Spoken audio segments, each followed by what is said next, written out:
មេឯងអត់ល្បីគេអត់ជឿទេបាទចំពោះល្បីនេះគឺខ្ញុំអត់ចង់បានទេល្បីមកចង់កញ្ចក់ក៏មិនចង់បានដែរចំពោះល្បីមិនល្បីគឺអត់សំខាន់បាទសំខាន់បើគាត់ចង់ជឿគាត់មកស្ដាប់ផ្ទាល់បាទមកស្ដាប់ផ្ទាល់មកដឹងថាសំឡេងហ្នឹងដូចខ្ញុំនិយាយនៅក្នុងវីដេអូមុនអត់អញ្ចឹងណាអានេះគឺខ្ញុំនិយាយនៅលើភាពជាក់ស្ដែងតែប៉ុណ្ណោះទេហើយចំពោះល្បីកុំយកមកពាក់ប៉ុនមួយខ្ញុំអត់មានចង់ល្បីទេ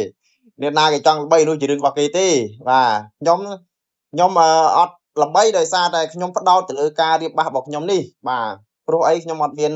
កម្លាំងណាជួយទេខ្ញុំមានតែម្នាក់ឯងគត់អញ្ចឹងការរៀបបាសនេះគឺខ្ញុំរចនាបទដោយខ្លួនឯងខ្ញុំសេរីសលេងដោយខ្លួនឯងអត់មានអ្នកណាជួយម្នាក់ទេ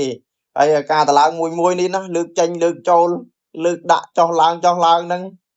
គឺ2 3ថ្ងៃបានហើយបានមួយឈុតណាបាទព្រោះអីវាធំហើយពិបាកលើកណាហ្នឹងហើយមិន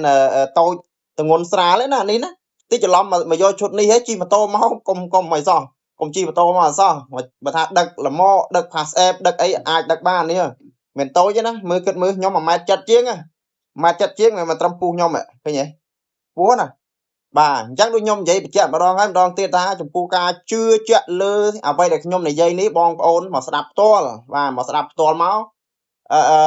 វាលឺដូចតែខ្ញុំនិយាយមែនអត់បាទអញ្ចឹងចំពោះល្បីមិនល្បីមកអត់និយាយទេបាទអញ្ចឹងសូមផ្ញើជូនមេធំផងហ្នឹងហើយខាងគាត់បើកឡានកឡុកបាទព្រោះខ្ញុំឃើញប្រូហ្វាល់គាត់នេះគាត់ដាក់ឈ្មោះរបស់គាត់នេះដាក់បើកឡានកឡុកតកងឡានកឡុកអញ្ចឹងណាអរគុណច្រើនបងអរគុណច្រើនមែនទែនដែលបានចូលខមមិនណាបាទអរគុណច្រើនលាវីដេអូយើង